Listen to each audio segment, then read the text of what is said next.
परमात्मा को पाने तथा उसका वास्तविक लाभ प्राप्त करने के लिए पवित्र बाइबल में प्रमाण है कि प्रभु ने मनुष्य को अपना ही स्वरूप बनाया। 6 दिन में सृष्टि रचकर 7वें दिन विश्राम किया। कुरान शरीफ में प्रमाण है कि हजरत मोहम्मद को खुदा स्वयं कह रहे हैं कि मैंने तुम्हें उस परमात्मा की महिमा बताने के लिए भेजा है। वो परमात्मा कबीर है जिसने 6 दिन में सृष्टि रची तथा 7वें दिन तख्त पर जा विराजा। उसकी खबर किसी बाखबर से पूछकर तो देखो। कृपया अवश्य सुनिए जगत गुरु तत्वदर्शी संत रामपाल जी महाराज के अमृत वचन।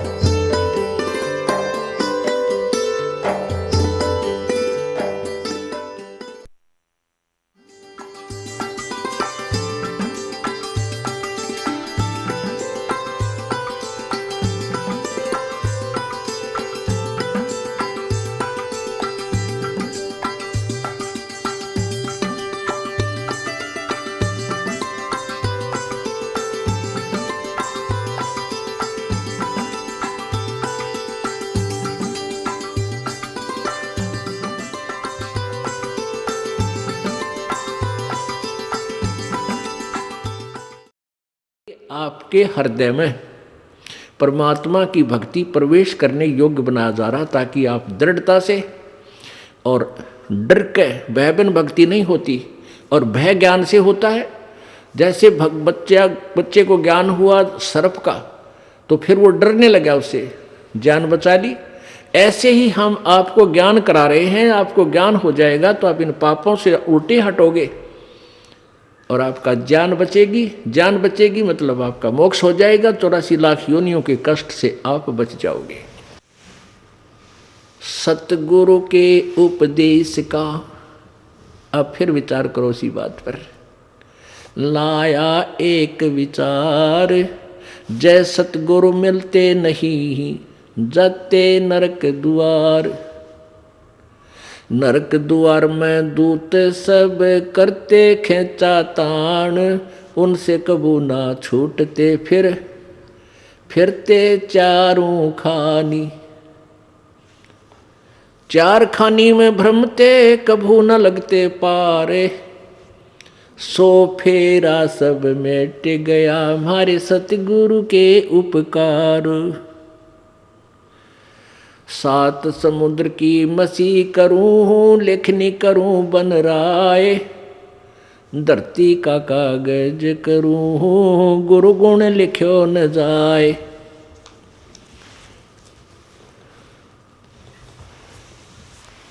गुरु मानुष कर जानते ते नर कहिए अंध, ओए दुखी संसार में आगे यम के फंदे। और जब आपको सतगुरु मिल जाते हैं, आपका कैसा उनके प्रति व्यवहार हो। गुरु से अधिक ना कोई ठहराई, मोक्ष पंथ नहीं गुरु बिन पाई। अब परमात्मा कहते हैं कि गुरु जी के बिना आपका कोई भी भक्ति मार्ग सफल नहीं हो सकता। उसके लिए उदाहरण भी दे रहे हैं। उसके लिए उदाहरण देते हुए परमात्मा बता रहे हैं कि तुम राम और कृष्ण जी को तो बहुत बड़ा मानते हो, उन्होंने भी गुरु बनाए। श्री कृष्ण जी ने दुर्वासा जी को और श्री रामचंद्र जी ने वशिष्ठ जी को गुरु बनाया, क्योंकि श्री कृष्ण जी के जो संदीपनी गुरु थे वो अक्षर ज्ञान कराने वाले थे। जैसे बच्चे को पढ़ाई सिखाया करें, क ख ग घ ङ। और दुर्वासा जी उनके आध्यात्मिक गुरु थे श्री कृष्ण जी के, और वशिष्ठ जी श्री रामचंद्र जी के आध्यात्मिक गुरु और साथ में अक्षर ज्ञान गुरु दोनों ही थे। तो क्या बताते हैं कबीर, राम कृष्ण से कौन बड़ो, उन्हों भी गुरु कीन। तीन लोक के वे धनी ही गुरु आगे अधीन। राम कृष्ण बढ़ती पुर राजा, तीन गुरु बंद कीन निज काजा। राम कृष्ण बढ़ती पुर राजा, इन तीन लोक के राजा हैं, तीन लोक में ये सबसे बड़े हैं। और इन्होंने भी गुरु जी की वंदना करके अपने सभी कार्यों को किया, गुरु जी की ही शरण देकर के गुरु बनाकर ही उन्हीं की आज्ञा अनुसार अपने सब कार्य किए।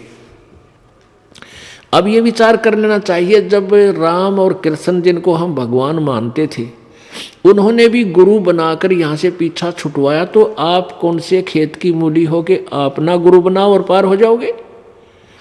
क्योंकि दरिया से पार होने के लिए नौका की आवश्यकता पड़ेगी ही पड़ेगी। अब आपको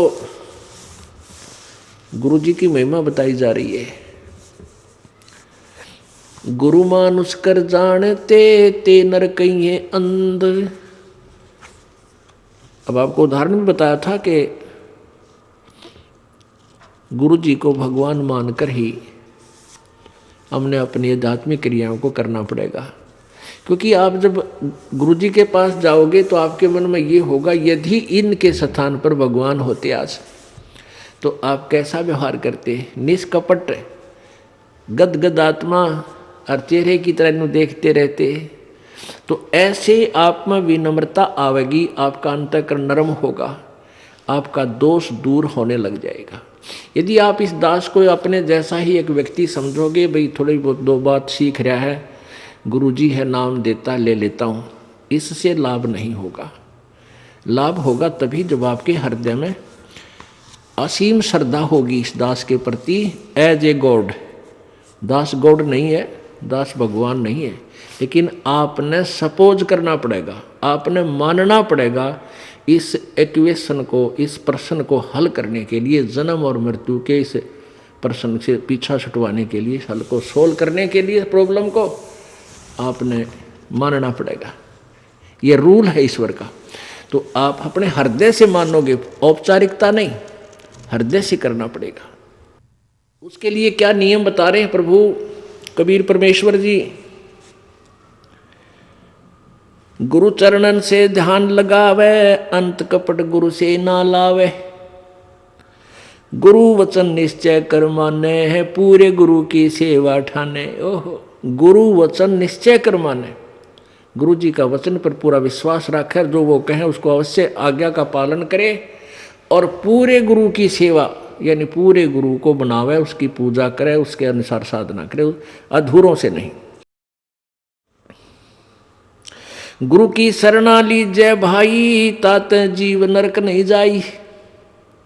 गुरु कृपा कटे यम फांसी, ही विलम न हो मिले अविनाशी। गुरु बिन काहू न पाया ज्ञाना, जो थो था भूछड़े किसाना। पूरे संत के बिना कहते हैं जो साधना भी कर रहे हैं वो ऐसी है जैसे कोई अनजान शराबी किसान और थोथे भूसने कूट रहा हो, उसमें से अन्न निकालने के लिए कभी नहीं निकल सकता, कितना प्रयत्न कर ले, थोथे भूस को कूटने से उसमें से अन्न नहीं निकले। जैसे धान निकालते हैं तो जिसमें धान सहित जो भूस है उसको कूटेंगे तो धान परल परल निकलेंगे, और उस भूस को कूटेंगे धान रहित तो कितना कूट ले, कुछ हासिल नहीं, कितना प्रयत्न कर ले। ऐसे ही शास्त्र विधि रहित और अधूरे गुरुओं के आधारित जो साधना हम कर रहे हैं वो थोथा भूस कूट रहे हैं।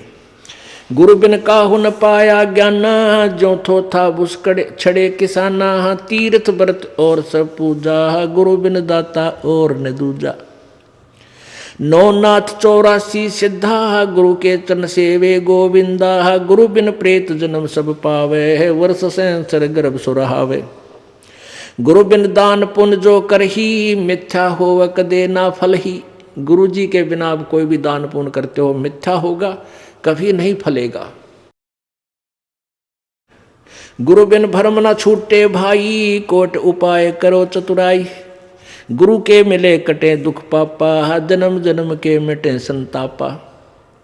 गुरु के चरण सदा चित दीजय, जीवन जन्म सफल कर लीजय। गुरु भक्ता मम आत्म सोई, वाके हृदय रहूं समोई। ओए होए, अब फाइनल फैसला कर दिया गुरु जी परमात्मा ने, कबीर जी ने, कि गुरु भक्ता मम आत्म सोई।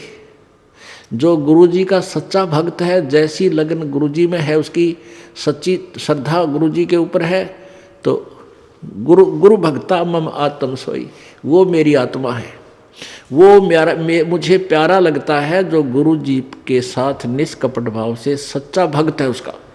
गुरु भक्ता मम आत्म सोई, वाके हृदय रहूं समोई। मैं उसके हृदय में समाया रहूंगा। जब तक आपके हृदय में प्रभु समाये रहेंगे तो आपकी श्रद्धा भगवान में बनी ही रहेगी। आपके मन में जरा सा भी मैल दास के प्रति आएगा, किसी भी पॉइंट से, भगवान वहां से हट जाएगा। जब भगवान का पंजा आपसे हट गया तो आप निरी कोबद सोचोगे, सारी उल्टी भावना बन जाएंगी। आज ये दास आपको अच्छा लगता है, फिर आपको दुश्मन दिखाई देगा, क्योंकि काल प्रवेश कर जाएगा। जब आपका नाम खंड हो जाएगा, ये पहली पहचान होगी, आपकी रुचि नहीं बनेगी इस दास में। उसका तरीका यही है कि फिर आपको ज्ञान है भगवान का तो फिर आइए, और किसी भी कारण से आपका नाम खंडित है, उपदेश दोबारा मालिक के चरणों में विनती कीजिए और उपदेश पुनर्प्राप्त कर लीजिए, फिर आपका फिर कनेक्शन जोड़ देगा। बहुत दयालु है प्रभु।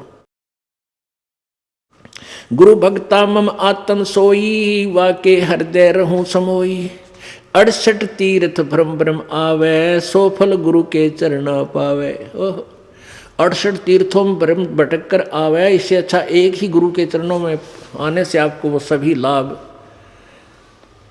सब लाभ मिल जाए। वहाँ तो कोई लाभ है ही नहीं।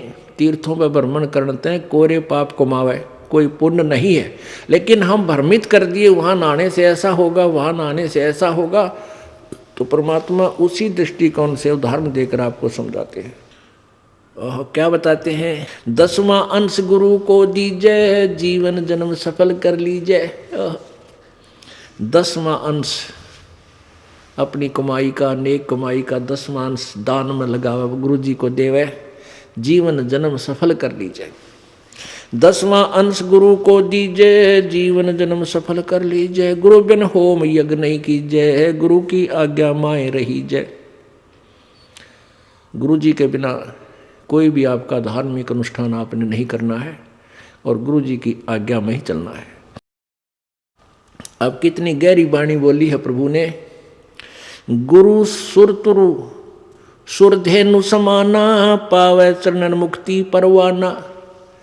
आप जो सतगुरु हैं, पूरे गुरु हैं, देवताओं के एक सुरतरु बताते हैं। स्वर्ग में एक सुरतरु, देवताओं का वृक्ष, तरु माने वृक्ष, कहते हैं उसके नीचे बैठकर जो भी कामना करते हैं वही मनोकामना पूर्ण हो जाती है। सुरतरु बोलते हैं उसके, देवताओं का वृक्ष।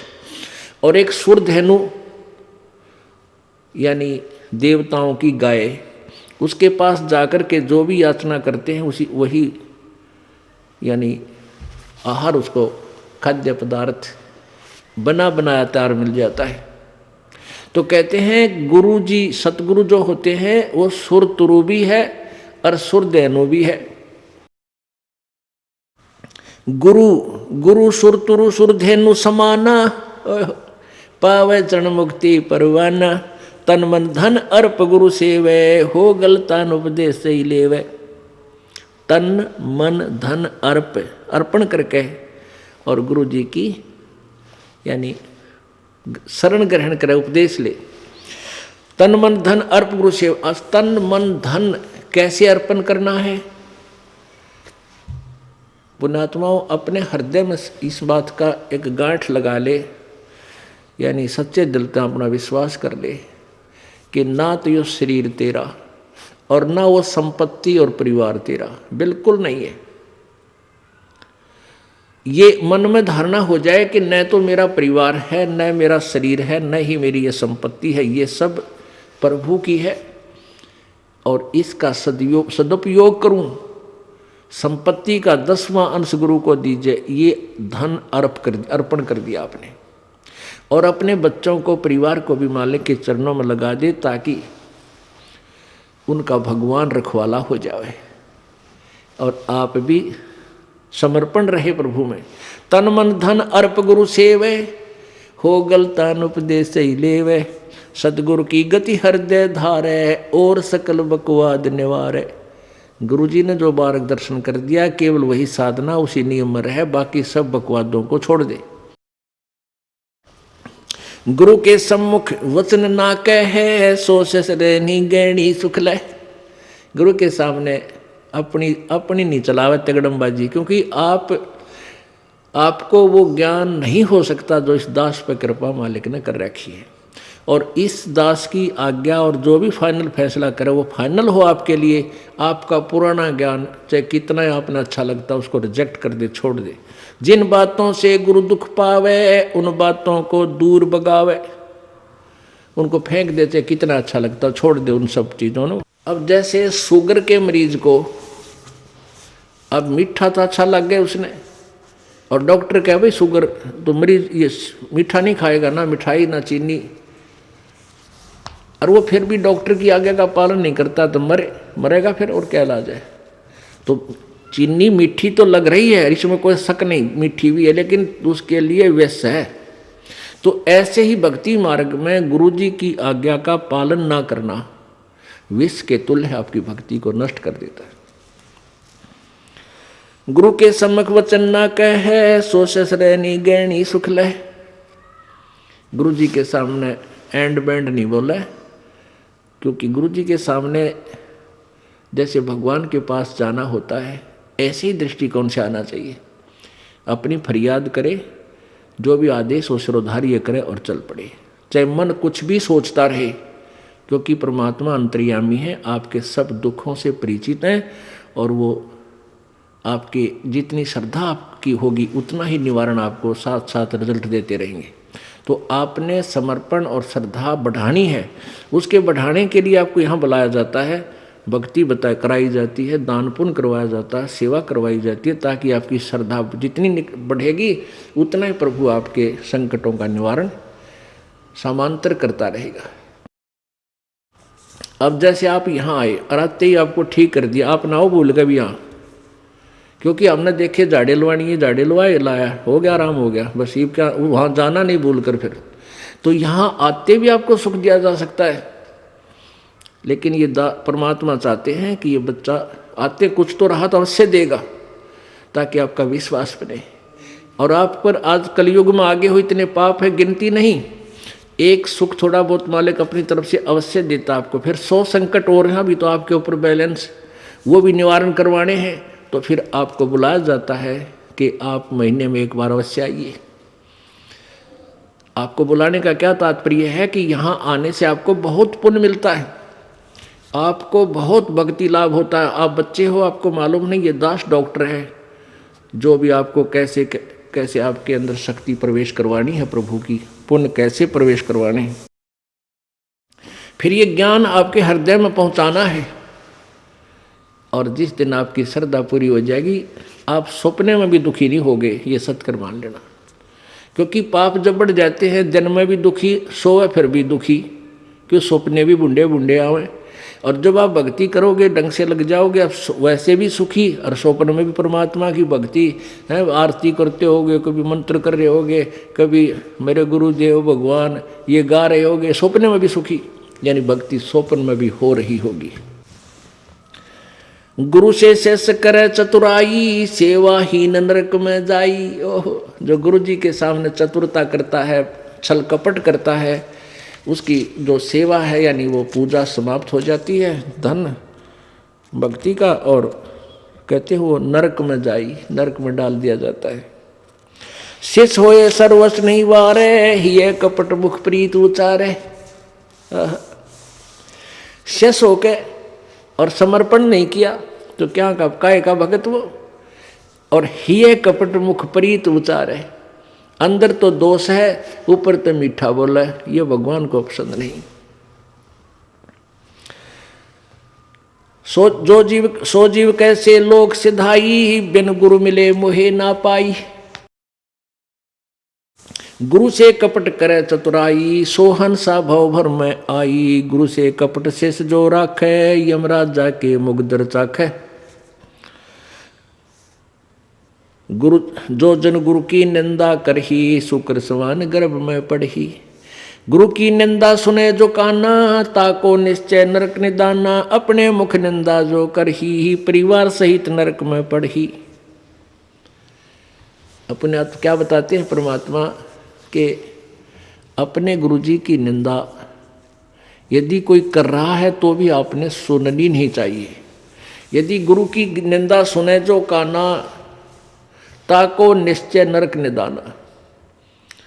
जिसने गुरुजी की निंदा कान से भी सुन ली किसी नालायक ने, कहते हैं तो भी तू नरक में जाएगा, तेरा नाम खंड हो जाएगा। अब यहाँ समस्या एक आती है कि जैसे कोई व्यक्ति है निकम्मा, वो बुराई कर रहा है गुरुजी की, आप बैठे हो, ट्रेन में बैठे हो, बस में बैठे हो, या कहीं ऐसे स्थल पर बैठे हो, और वो चलो ऐसे वैसे स्थान पर हो तो उठ कर चला जा, आदमी इतना तो कर ही सकता है। लेकिन बस में बैठे हैं, ट्रेन में बैठे हैं, काफ़ी लंबा सफ़र है, और वो कोई निंदा कर रहा है और आप सुन रहे हो, तो आपके मन में शंका होगी कि मेरा तो नाम खंड हो जाएगा। नहीं होगा। क्यों नहीं होगा? क्योंकि सुनने का अर्थ ये है जैसे कोई आपके गुरुजी की बुराई कर रहा है, आप सुन रहे हो, लेकिन आपके हृदय में वो नहीं समा रही है कि सच ठीक कह रहा है। आपका मन ये कह रहा है ये अनजान व्यक्ति है, इसको पता नहीं, ये वैसे ही कह रहा है। आपके हृदय में उसके हाँ में हाँ नहीं बनी, तो आपने सुनकर भी नहीं सुनी। ये इनमें बहुत अंतर होता है एक एक बात में। और यदि आप उसके कहने से आपके हृदय में ऐसा आ गया कि हो सकता है हमारे गुरुजी ने ऐसा गलत काम कर ही दिया हो, तो आपने सुन ली, वो सुन ली, और आपके मन में स्वप्न में भी नहीं आए कि ये जो कह रहा सच्ची हो सकती है, तो आपने नहीं सुनी, तो आपको दोष नहीं। गुरु की निंदा सुने जो काना, ताको निश्चय नरक निदाना। अपने मुख निंदा जो करही, परिवार सहित नरक में पड़ही। गुरु को तजय भजय जो आना, ताक पशुआ को फोकट ज्ञाना। ओए होए, अपने गुरु को छोड़कर और दूसरे में आस्था बनाता है। अब जैसे आप किसी भी कोई भी आपको इस भक्ति मार्ग का ये ज्ञान दास से सुनकर आपको कोई सुना रहा है भक्त, और आपकी श्रद्धा उस भक्त में हो जाती है, वो हो ही तो बहुत अच्छा है, बहुत प्यारा है, और उससे के चरण छूने लग जाए और उसी के ऊपर आसक्त हो गए, तो आपका गुरुजी से नाम खंड हो गया। इस दृष्टिकोण से परमात्मा कहते हैं गुरु को तजय भजय जो आना, ता पशुआ को फोकट ज्ञाना। उस पशु ने को कोई ज्ञान नहीं है, वो भक्त नहीं है। जो अपने गुरु को छोड़कर दूसरे में ठीक श्रद्धा बनाता है, उसमें आसक्त होता है, उसी को पूजा शुरू कर देता है। अब पुण्यात्माओं, एक एक पॉइंट पर बहुत गहराई सोचना है। अब कोई भक्त ज्ञान सुना रहा है, बहुत अच्छी बात है, उसके द्वारा सुने ज्ञान पर अमल करे और उससे कहे भाई मुझे भी गुरुदेव के पास ले चलो, मेरा कल्याण करा दो। और आपने नाम ले रखा है और फिर कोई चर्चा चलती है, ऐसी कोई बात नहीं, फिर भी सुनो। और कोई पुराना भक्त है, वो अच्छी अच्छी बातें बताएगा तो बहुत अच्छी बात है, गदगद हो जाओ कि मेरे गुरुजी ने कितना अच्छा ज्ञान दिया हुआ इस बच्चे को, भाई को, बहन को, और ये सब गुरुजी का ही दिया हुआ ज्ञान है, इसका नहीं है। तो उसमें आपको एज ए भाई यानी गुरु भाई गुरु बहन तो आपकी श्रद्धा हो सकती है, लेकिन अन्य दृष्टिकोण से, क्योंकि हम फिर उस पर इतना आसक्त हो जाते हैं, उसको फिर प्रणाम करने लग जाते हैं, बड़ा अच्छा भगत है, तो ऐसे ये बीमारी हमारे भगत समाज में पड़ी रही और इसका लाभ ये काल उठा गया। जैसे कमाल था, कमाल वो मुर्दा जिंदा किया था प्रभु ने। एक दरिया में बहता हुआ एक मुर्दा शव जा रहा था 12-13 वर्ष के बालक का, और एक शेख तकी था सिकंदर लोधी, दिल्ली के बादशाह का धार्मिक पीर। वो कबीर जी से ईर्षा करता था और कबीर परमेश्वर जी की कृपा से सिकंदर लोधी दिल्ली के सम्राट का असाध्य रोग दूर हो गया था, जो शेख तकी से भी नहीं हुआ था, किसी से भी नहीं हुआ था, जिस कारण से सिकंदर लोधी की आस्था कबीर जी में घनी हो गई थी। और वो जो पहले वाला जो वो परमानेंट उसका गुरु था धार्मिक मजहब की तरफ से, वो शेख तकी था।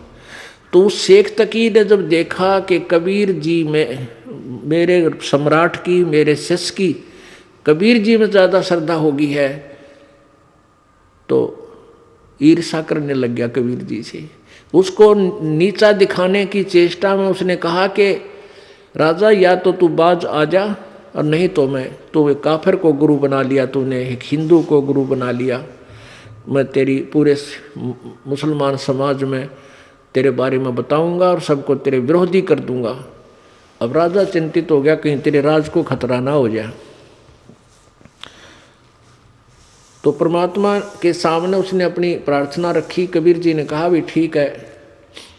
तो शेख तकी ने क्या शर्त रख दी कि मैं जब इसको मानूंगा ये भगवान है, अल्लाह का नबी है, कोई मुर्दे को जीवित कर दे। तो परमात्मा ने जो अपने भगत की टेंशन दूर करनी थी सिकंदर लोधी की, तुरंत कर दी। जिस दरिया के किनारे वो खड़े थे वहीं पर एक मुर्दा बच्चे का शव बहता हुआ आ गया। कुछ कबीले ऐसे होते हैं, ना तो वो गाड़ते ज़मीन में, ना सभा करते, वो जल प्रवाह कर देते हैं। मृत्यु होने के बाद के पशु जीव जंतु इसके शरीर का मांस खा कर दुआ देंगे। ऐसे सुसज्जित एक बना करके प्लेटफार्म सा, फ्लोट सा, एक घास फूस का जो तैरता रहे ऐसा बना देते हैं, बेड़ा सा, उसके ऊपर शव को लुटाकर और चलता कर देते। तो उसी समय वो लड़के का शव आ गया। परमेश्वर कबीर जी ने अपनी शक्ति से उसको जीवित कर दिया था। तो सभी ने कहा कमाल कर दिया, कमाल कर दिया। उसका नाम कमाल रख दिया और उस बच्चे को अपने साथ अपने बालक रूप में, शिष्य रूप में रख लिया। अब वो युवा बालक हो गया। कुछ दिनों के बाद 10-15 साल में 20-25 वर्ष की आयु का हो गया।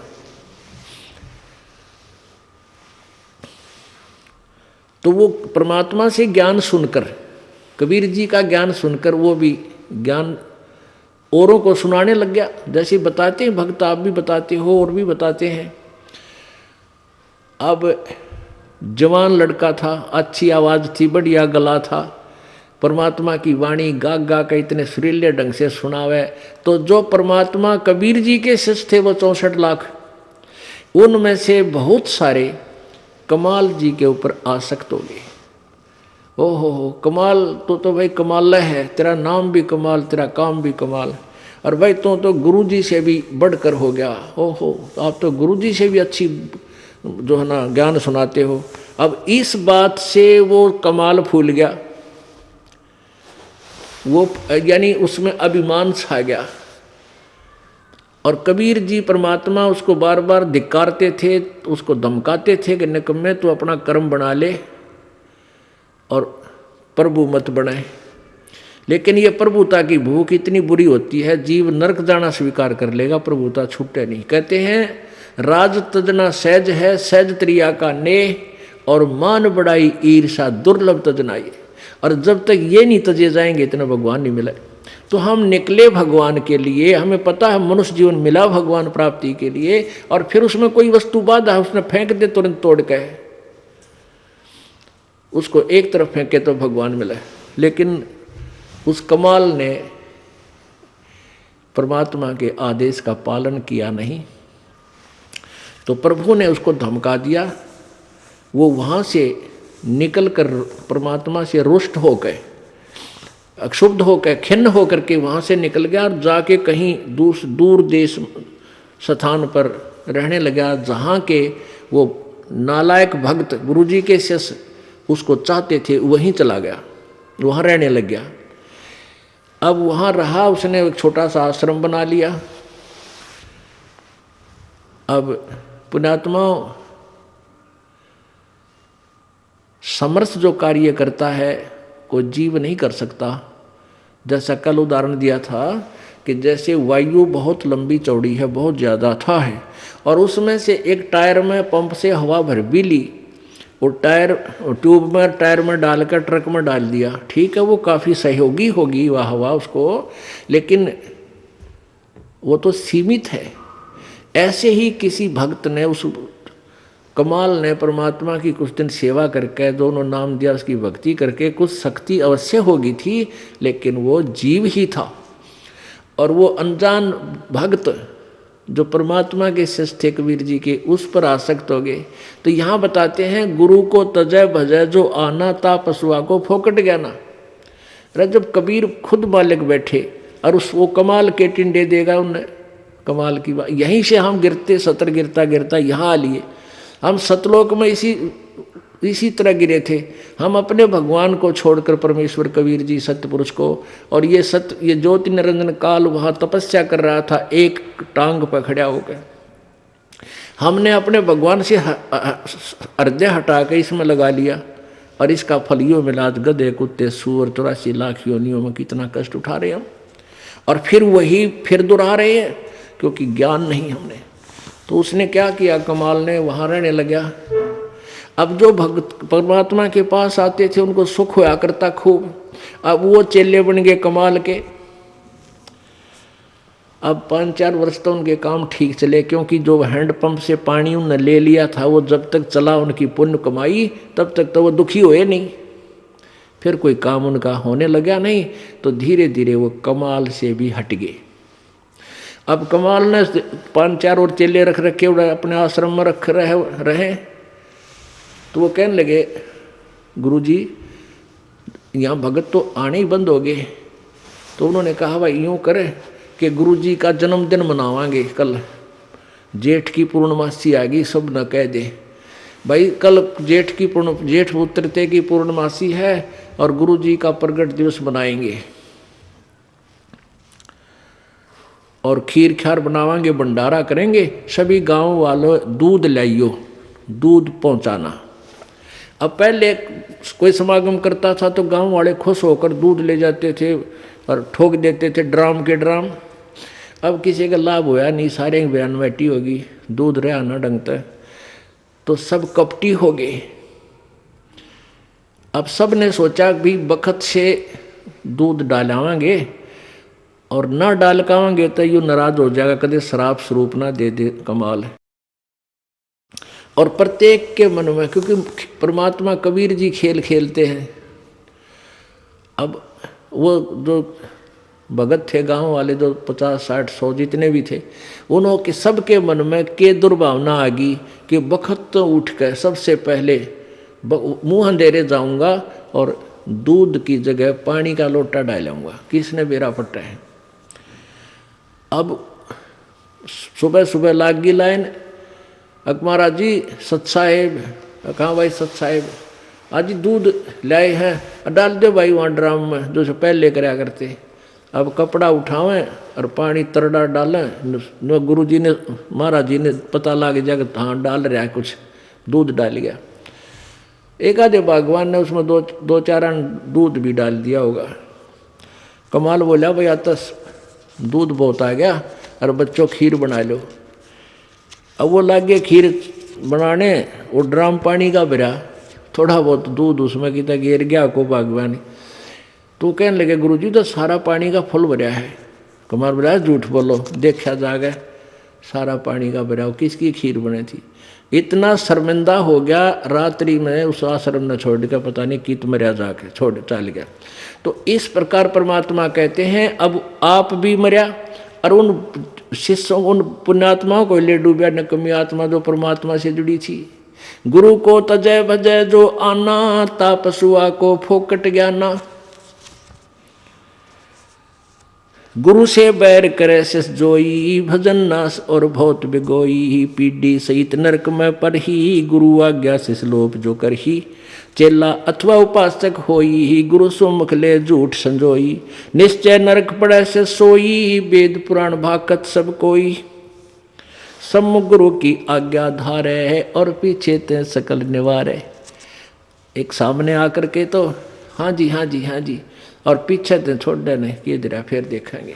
तो कहते हैं सम्मुख गुरु की आज्ञा धारे, और पीछे ते सकल निवारे, यार सब ने रिजेक्ट कर बैठे।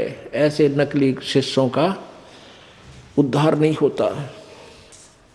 सोच से घोर नरक में पड़ही, रुद्राद पीवे नहीं तरही। मुख पर वचन करे परवाना, घर पर जाए करे विज्ञाना। मुख पर तो सारी बात माने और घर पर जाकर चौधरी पाक अपने हिसाब से सेटिंग करो ना, इन्होंने ऐसे ठीक नहीं गुरु, ये ऐसे होना चाहिए। तो परमात्मा कहते हैं आप जीव हैं और जीव संज्ञा में ही रहना चाहिए। आपने परमात्मा की आज्ञा में कोई भी दोष नहीं निकालना चाहिए, फाइनल हो। अब गुरु जी की आज्ञा देगा आपको। हम क्या आज्ञा देते हैं भाई? बीड़ी मत पीना, शराब मत पीना, तम्बाकू मत पीना, बुराई ना करना, चोरी मत करियो, रिश्वत मत लेना, भगवान पर विश्वास रखना, भक्ति करना, आनुपाशा मत करना। और ये सारी ही ना करने की है और ये आज्ञा पालन करने की है। और ये भी नहीं करोगे फिर भगत कैसे? व्यर्थ। मुख पर वचन करे परमाना, घर पर जाए करे विज्ञाना। जहाँ जावे ता निंदा करही, सोच घोर नरक में पड़ही। ऐसे शेष को ठाहर नाही, गुरु विमुक्त लोचत मन माही। वेद पुराण कहे सब साखी, साखी शब्द सब है यों बाकी। मानुष जन्म पाए कर खोए है, सतगुरु विमुखा युग युग रोए। अब सतगुरु से विमुख होने वाला कहते हैं युग युग रोएगा। परमेश्वर आए थे सतगुरु रूप में, सन 1398 में प्रकट हुए थे बालक रूप में, और सन 1518 में वो परमात्मा 120 वर्ष रहकर सतगुरु की भूमिका करके सहशरीर गए थे। तो उस समय जो हम 64 लाख के 64 लाख और परमात्मा से विमुख हो गए थे,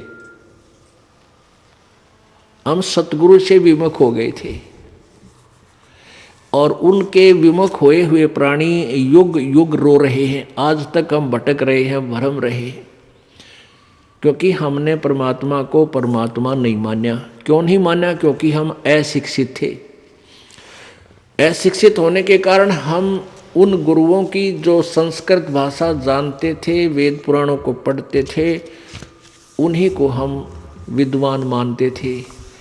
और वो कबीर परमात्मा जो हमें ज्ञान देते थे और जो ज्ञान वो संस्कृत भाषा के जानने वाले गुरु बताते थे, ऋषि बताते थे, वो कबीर जी के विपरीत था। कबीर जी का ज्ञान उनके विपरीत था और शास्त्रों के अनुकूल था। अब वो शास्त्रों के ज्ञाता माने जाने वाले ऋषि और ब्राह्मण वो सदग्रंथों को समझ नहीं रहे थे, जिस कारण से उन्होंने एक पॉइंट सभी के हृदय में जचा दिया कि कबीर अशिक्षित है, ये अक्षर ज्ञान नहीं है इसको, इसलिए ये जो ज्ञान कह रहा है ये वेदों और गीता के विरुद्ध बोल रहा है। तो इस बात का दाव उन नकली गुरुओं संतों का लगा रहा कि भाई सचमुच कबीर जी तो अशिक्षित हैं, अक्षर ज्ञान नहीं, और ये जो संस्कृत भाषा बोलता है ये वेदों और पुराणों का जानकार है, क्योंकि वो सभी शास्त्र संस्कृत भाषा में लिपिबद्ध थे।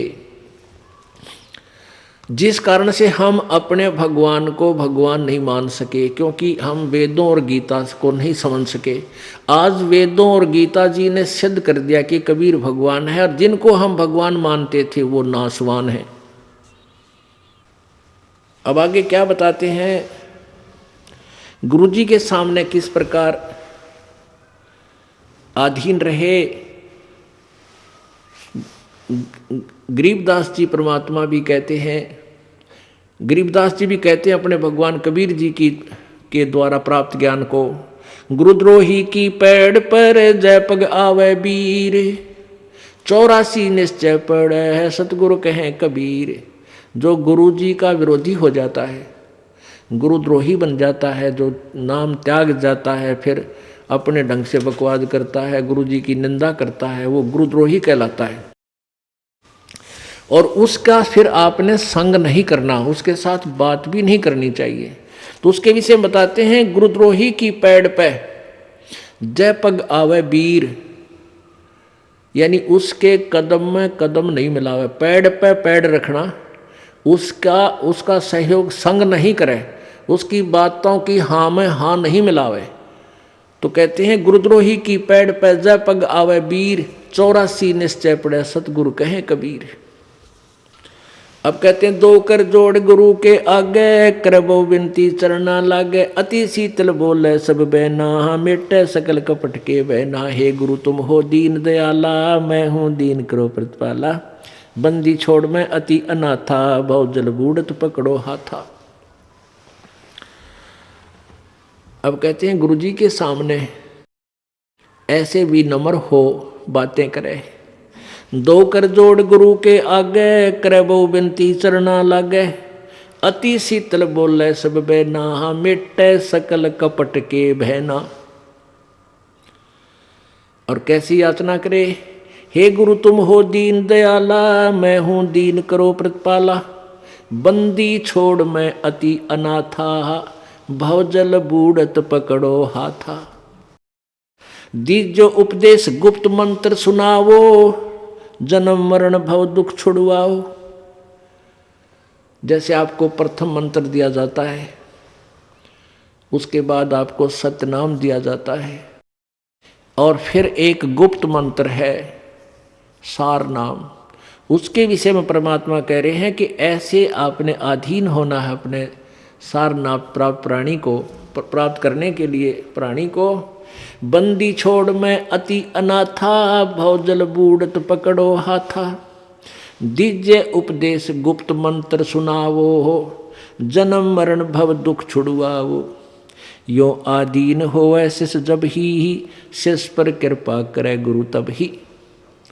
कि गुरु के लिए भी संदेश दे रहे हैं जो अपना कृपा पात्र भेजते हैं प्रभु, कि जब इतना अधीन प्राणी हो ले तब गुरु उसको गुप्त मंत्र देवे जो सतगुरु है। वैसे नहीं देवे, वो व्यर्थ हो जाएगा, लाभ नहीं होगा।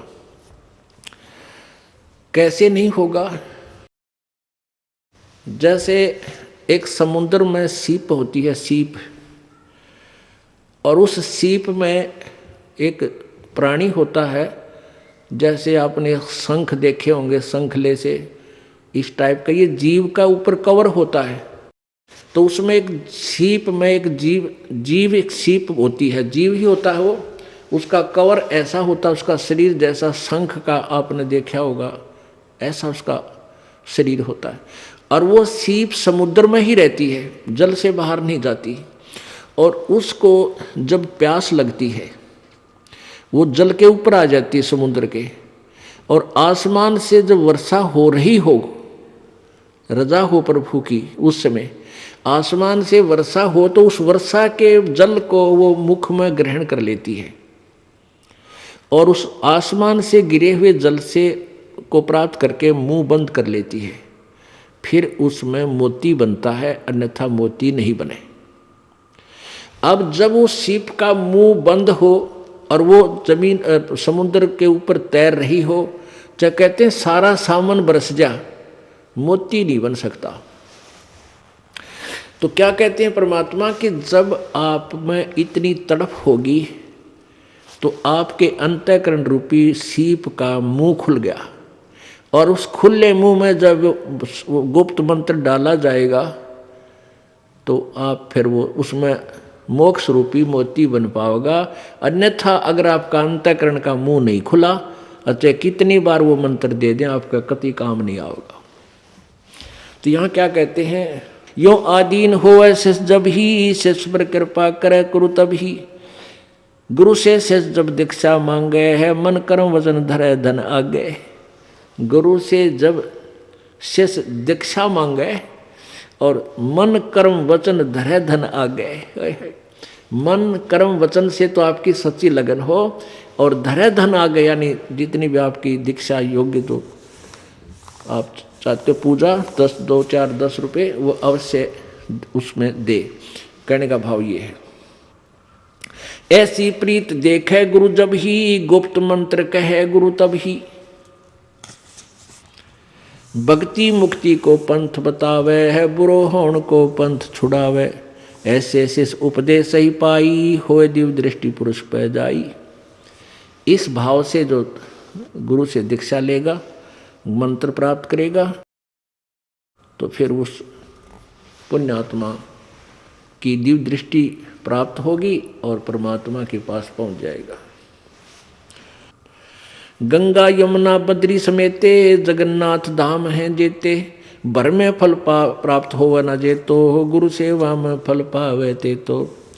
गुरु मातम को वार न पारा, वर्णे शिव सनकादिक और अवतारा, गुरु को पूर्ण ब्रह्म कर जाने, और भाव कभू नहीं आने। ओहो, गुरु को परमेश्वर पूर्ण ब्रह्म ही माने, और भाव कभू नहीं आने।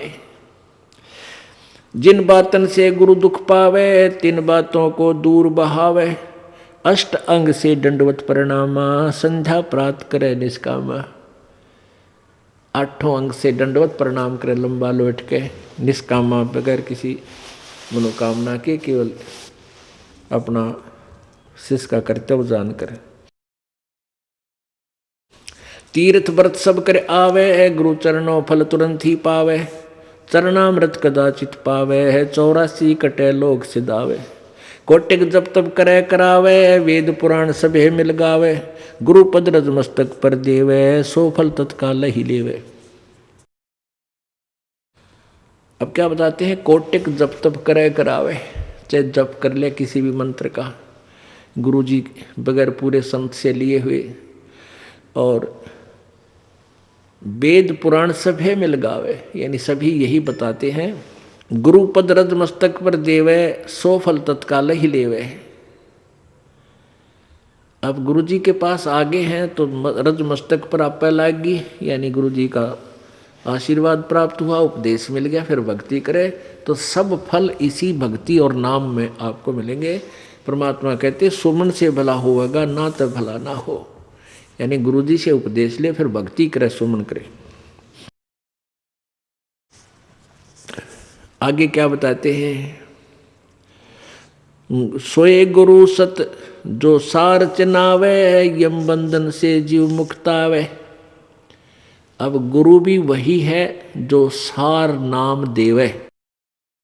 सोए गुरु सत जो सार चिनावे, वही गुरु सच्चा है जो सार चिनावे, यानी तत्व ज्ञान बतावे और सार शब्द तक देने का अधिकारी हो, और यम बंधन से जीव मुक्त आवे।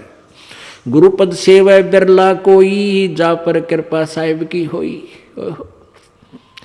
कहते हैं गुरु की पद, पद माने पद्धति, पद्धति माने वे ऑफ वर्शिप, पूजा की विधि। जो सतगुरु पूजा की विधि बताता है, उसकी सेवा, उसकी पूजा, वो साधना वही व्यक्ति कर सकेगा जिस पर प्रभु राजी होगा।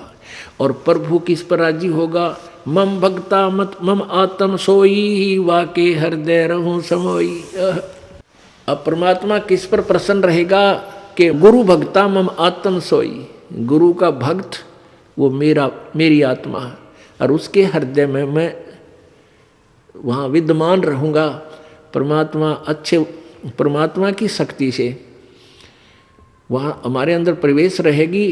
तो जैसे सूर्य एक स्थान पर है, और जैसे हमने आजकल ये सूर्य ऊर्जा के, सौर ऊर्जा के यंत्र ला रखे हैं, वो छत पर लगा दिए जाते हैं, उससे सूर्य से गर्मी ग्रहण करता है, और नीचे पानी उबाल रहा है, चाय बना रहा है, दूध बना रहा है। तो वो सूर्य की जो शक्ति उसमें आई, उसने संग्रह किया, वो उसमें वो आने का रास्ता है, और वो डिफेक्ट हो गया तो फिर सूर्य वहीं है, कोई काम नहीं करेगा। ऐसे ही कहते हैं जब तक तू गुरुजी का भक्त बना रहेगा तो मैं आपके हृदय में, अर्थात मेरी शक्ति तेरे अंदर काम करती रहेगी। तो यह कहते हैं गुरुपद सेवै बिरला कोई, जापै कृपा साहिब की होई। क्योंकि काल डगमग कर ले जाता है, और गुरुजी के पद, गुरुजी की पूजा, गुरुजी द्वारा बताएगी भक्ति विधि, वो पद बोलते हैं इसको। कोई बिरला ही इसको करेगा जिस पर कृपा मालिक की होगी। आप देख लो, अरबों खरबों मनुष्य हैं इस पृथ्वी पर, अरबों खरबों मानव हैं, उनमें से कितनी पुण्यात्मा है जो भगवान के इस यथार्थ मार्ग को स्वीकार किए हुए हैं। परमात्मा इसी विषय में कह रहे हैं, गुरुपद सेवै बिरला कोई, जापै कृपा साहिब की होई। गुरु महिमा सुखदेव जो पाई, चढ़वी मान बैकुंठा जाई। गुरु बिन वेद पढ़े जो प्राणी, समझे न सार रहे अज्ञानी। अब जैसे कहते हैं गुरु गुरु में भेद है, गुरु गुरु में भाव, सोए गुरु सराइये, जो सार शब्द लखावे दाव। अब जैसे सुखदेव जैसों ने भी गुरु बनाए, राजा जनक को गुरु बनाया। राजा जनक केवल स्वर्ग तक पहुंचाने वाले ही टिकट बना सकता था, और वो सुखदेव ऋषि ने बनवा ली, स्वर्ग तक चला गया, वो भी गुरु के बिना नहीं जा सका। पहले ये स्वयं पूर्व जन्म की सिद्धि थे, पूर्व जन्म की कमाई भक्ति से वैसे स्वर्ग भी जाता था, लेकिन स्थायी स्थान नहीं मिलता था वहाँ पर। इसको वापस भेज दिया गया कि यहाँ आने का तो अधिकारी नहीं है विष्णु लोक में। फिर इसको बताया गया कि तू गुरु बना और गुरु के आदेश से भक्ति कर, फिर तो मेरे पास स्वर्ग में तुझे स्थान मिलेगा। क्या बताते हैं, गर्भ योगेश्वर गुरु बिना लाग्या हर की सेव, कह कबीर बैकुंठ से वो फेर दिया सुखदेव। राजा जनक गुरु कियो फिर कीने हर की सेव, कह कबीर बैकुंठ में उल्ट मिले सुखदेव। अब जैसे यहाँ तक की भक्ति जो आपने स्वर्ग ब्रह्म लोक तक की भी करनी है, तो भी इनके गुरु ही बनाने पड़ते हैं। तो इन गुरु गुरु में भेद है, गुरु गुरु में भाव। एक तो प्राइमरी का टीचर अध्यापक 5वीं कक्षा तक पढ़ावे, एक 10वीं तक का टीचर है, एक लेक्चरार है। तो कहते हैं गुरु गुरु में अंतर है। तो कबीर परमात्मा सतगुरु है। गुरु बिन वेद पढ़े जो प्राणी, समझे न सार रहे अज्ञानी। अपने आत्माओं, अभी तक वेदों को सत्य मानने वाले, वेदों के ऊपर आश्रित ये ऋषि महर्षि ब्रह्मा विष्णु महेश तक भी वेदों को नहीं समझ सके। और कबीर परमेश्वर ने आकर के इन वेदों का ज्ञान अपनी सिंपल लैंग्वेज में पहले ही दे रखा था। अब इस दास पे कृपा करी, उन वेदों को देखा, गीता जी को देखा, तो परमात्मा की वाणी में जो पहले ज्ञान लिखा था वो वेदों और गीता से मेल खाता है।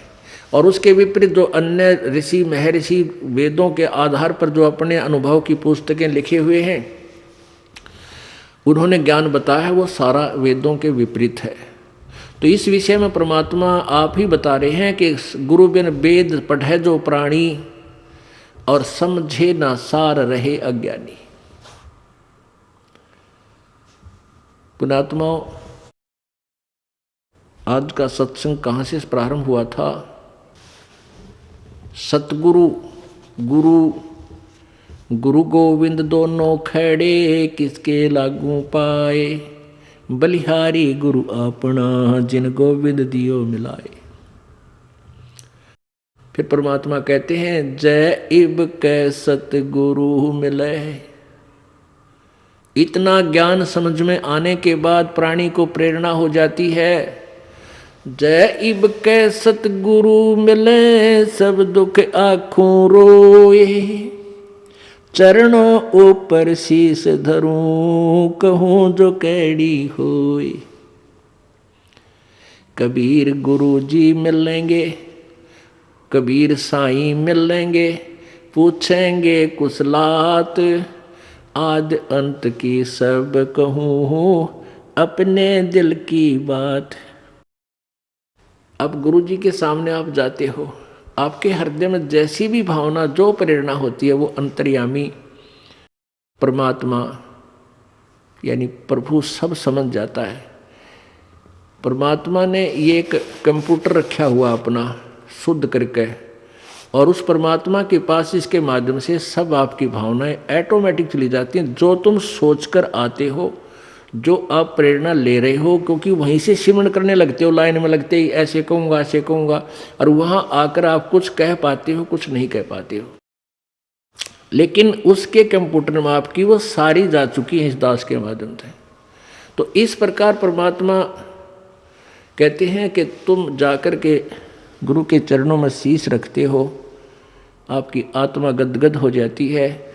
आपके अंदर की जो भी फीड था वो मैटर मालिक के पास पहुंच गया, वो अंतर्यामी है। आप क्या चाहते हो, आपको क्या कष्ट है। तो यहाँ परमात्मा कह रहे हैं कि कबीर साईं मिलेंगे, पूछेंगे कुशलात, आदि अंत की सब कहूँ, अपने दिल की बात।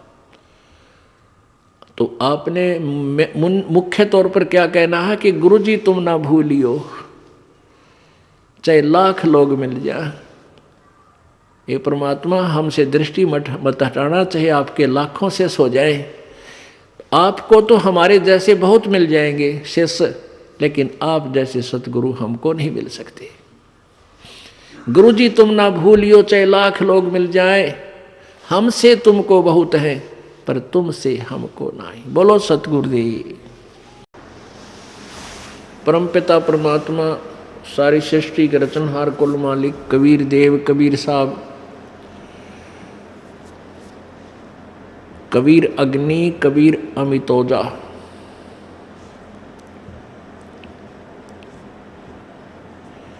ये वो परम अक्षर ब्रह्म हैं जिनके विषय में गीता जी अध्याय नंबर 8 के श्लोक नंबर 1 में अर्जुन ने पूछा है कि किम तत्ब्रह्म कौन है। इसका उत्तर गीता ज्ञानदाता 8वें अध्याय के तीसरे मंत्र में श्लोक में दिया है कि वो परम अक्षर ब्रह्म है। ये ब्रह्म जो है, ब्रह्म का अर्थ परमात्मा होता है, भगवान होता है। अब 3 ब्रह्म 3 परमात्मा पवित्र गीता जी अध्याय नंबर 15 के श्लोक नंबर 16-17 में प्रमाणित है। 2 पुरुष, एक सरपुरुष एक अक्षर पुरुष। सर ब्रह्म कहो, सर ब्रह्म कहो, अक्षर ब्रह्म कहो, सर पुरुष कहो, अक्षर पुरुष कहो, एक ही बात है। पुरुष माने भी परमात्मा प्रभु, और ब्रह्म का अर्थ भी भगवान होता है। अब इसलिए ब्रह्म, परब्रह्म और पूर्ण ब्रह्म, परम अक्षर ब्रह्म इसलिए कहा गया कि ये नकली भगवान भी हैं। ये नासवान भी अपने आप को ब्रह्म सिद्ध किए बैठे हैं, अपने आप को भगवान कहलाते हैं। वैसे भगवान का अर्थ होता स्वामी। भगवान का यानी राम का, प्रभु का अर्थ होता है स्वामी। 7 संख ब्रह्मांड 21 ब्रह्मांड का राम है, ब्रह्म है, स्वामी है, ज्योति निरंजन काल जिसे ब्रह्म बोलते हैं। क्योंकि ये 21 ब्रह्मांड का मालिक है, इसलिए ये भी ब्रह्म यानी परमात्मा भगवान कहलाता है। और 7 संख ब्रह्मांड का स्वामी है अक्षर पुरुष, ये भी परब्रह्म कहलाता है, ब्रह्म से दूसरा भगवान।